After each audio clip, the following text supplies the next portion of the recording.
Les Africains acceptent qu'ils sont pauvres. On leur dit même vous êtes pauvres et très endettés, ils disent oui. Et ils continuent de s'endetter. Pendant qu'on se moque d'eux, pendant qu'on leur dit vous êtes très endettés, ils continuent de s'endetter. Mais j'appelle ça la pauvreté spirituelle. Parce que d'abord, tu sais très bien que celui qui s'endette ne sera jamais riche. Si les États-Unis réglaient toutes leurs dettes aujourd'hui, les États-Unis seraient plus pauvres que le Burkina Faso. Si la France payait toute sa dette aujourd'hui, la France serait plus pauvre que le Burkina Faso. Allez aux États-Unis, pour ceux qui vont à New York, à Times Square, à la 42e avenue, vous avez un énorme tableau qui est là, qui égrène seconde après seconde les dettes de l'Amérique. Tout Américain sait combien l'Amérique doit. L'Amérique ne pourra jamais payer ses dettes et finir. Jamais. Alors, donc, je dis, est-ce que quelque chose qui n'a pas marché est quelque chose dont nous devons nous inspirer? On dit il y a des bonnes dettes et il y a des mauvaises dettes. Ok, les économistes, ils vont à fond. Enfin, selon la théorie de Keynes, disent que bon, il faut s'endetter, les États doivent s'endetter pour créer des grands travaux. C'est là qu'on crée des emplois. Ok, nous avons vu que ces systèmes-là ont connu des échecs. Parce que quand vous prenez une dette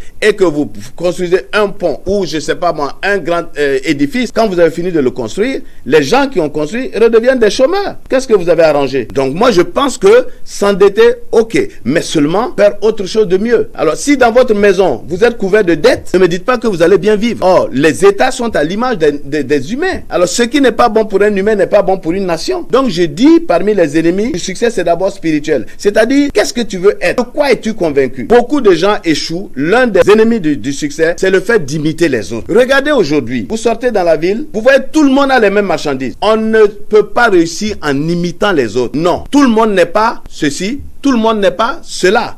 Il faut d'abord savoir quels sont les dons que j'ai, quel charisme j'ai, qu'est-ce que je peux réussir. Tu le sens toi-même. C'est pour ça que je dis, quand on parle par exemple, on va même dans... Et je le dis dans tous les domaines. Dans le domaine de la politique, sur 20 millions de Burkinabés, il n'y a pas 20 millions de présidents. Et cependant, tout le monde croit qu'il peut être président. Il n'y a pas 20 millions de chirurgiens. Il n'y a pas 20 millions de docteurs. Mais aujourd'hui, les gens pensent qu'on peut tout faire.